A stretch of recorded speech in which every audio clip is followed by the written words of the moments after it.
კი, აქ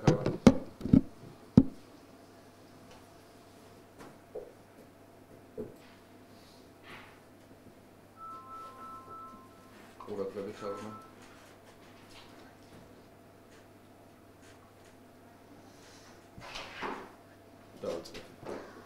მოგესალმებით.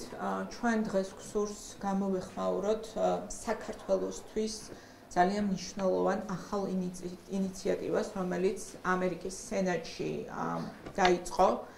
ეს არის ორპარტიული ინიციატივა, რომლის გათვალისწინებითაც ამერიკამ უნდა მოახდინოს განსაკუთრებული პოლიტიკის გატარება და რეაგირება ჩინეთის მიერ კრიტიკულად მნიშვნელოვანი ინფრასტრუქტურის და კონკრეტულად პორტების ხელში ჩაგდების ცდელობის გასანეიტრალებლად.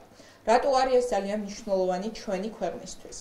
ყველას გვახსოვს, რომ ბიძინა ივანიშვილმა ანაკლიის პორტის პროექტიდან გააძევა დასავლელი ინვესტორები და ფაქტიურად ამ პორტის გადაცემა გადაწყვიტა სწორედ ჩინეთისთვის.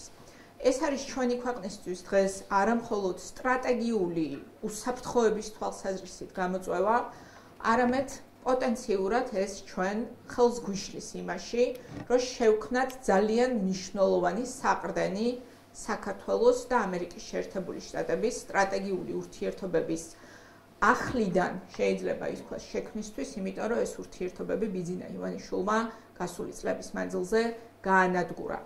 ჩვენ ვხედავთ, რომ დღეს ამერიკის შეერთებული შტატების პოლიტიკა ეფუძნება პირველ რიგში ინტერესების შექმნის და ამ ინტერესების დაცვის გატარების ლოგიკას. საქართველოს შეიძლება არ აქვს წიაღისეულის თვალსაზრისით მდიდარი რესურსები, მაგრამ ჩვენ გვაქვს ის ძალიან მნიშვნელოვანი პოტენციალი, რაც უკავშირდება სატრანზიტო შესაძლებლობებს იმისთვის, რომ მართლაც მდიდარი რესურსები, რომელიც არსებობს დღეს ცენტრალურ აზიაში, გატარებული იქნას საქართველოს გზით და მიწოდებული დასავლური ბაზრებისთვის. სწორედ ეს არის ის, რამაც შეიძლება, რომ დღეს დააინტერესოს ამერიკის შეერთებული შტატები, რომ გადაიტვირთოს სტრატეგიული ურთიერთობები თავიდან შეიქმნას ჩვენს ქვეყანაში, თუმცა ამას ხელს უშლის ის პოლიტიკა, რომელსაც ბიძინა ივანიშვილი ატარებს, რაც პირდაპირ უკავშირდება ჩვენი ქვეყნის კიდევ უფრო მტკიცედ მიბმას რუსეთისთვის და ჩინეთისთვის და დასავლეთის გაძევებას ჩვენი რეგიონიდან. ეს პირდაპირ ეწინააღმდეგება ქართველი ხალხის ინტერესებს. ჩვენ ძლიერ საქართველოს ლელოს დიდი ხანია გვაქვს არამხოლოდ შესაბამისი გეგმა სამოქმედო, არამედ დაწყებული გვაქვს მუშაობა იმისთვის, რომ დაბრუნდეს ანაკლიის პორტში ამერიკული ინვესტიციები და მოხდეს განახლება სწორედ დასავლური დახმარებით ამ პროექტის განხორციელების პროცესის, თუმცა ეს ვერ მოხდება მანამ, სანამ ქვეყანაში პოლიტიკური ძალაუფლება აქვს მითვისებული არალეგიტიმური თავრობის სახით ბიძინა ივანიშვილის რეჟიმს. ჩვენთვის დღეს სახელმწიფოს მომავლისთვის, ჩვენი სახელმწიფოს არსებობისთვის არის უკიდურესად მნიშვნელოვანი ორი საკითხის გადაჭრა.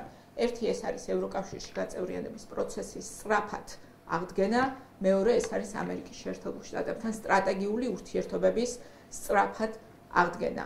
ორივე ამ ამოცანის განხორციელება სჭირდება ხელისუფლების შეცვლა, სჭირდება ლეგიტიმური დემოკრატიული გზით არჩეული ხელისუფლება და საქართველოს ყველა მოქალაქე უნდა ხედავდეს დღეს, რომ არამხოლოდ ჩვენი ასე ვთქვათ სახელმწიფოს მომავალი, არამედ მათი პირადი უსაფრთხოება, მათი პირადი დაცულობაც უკავშირდება სწორედ ამ ამოცანის განხორციელებას.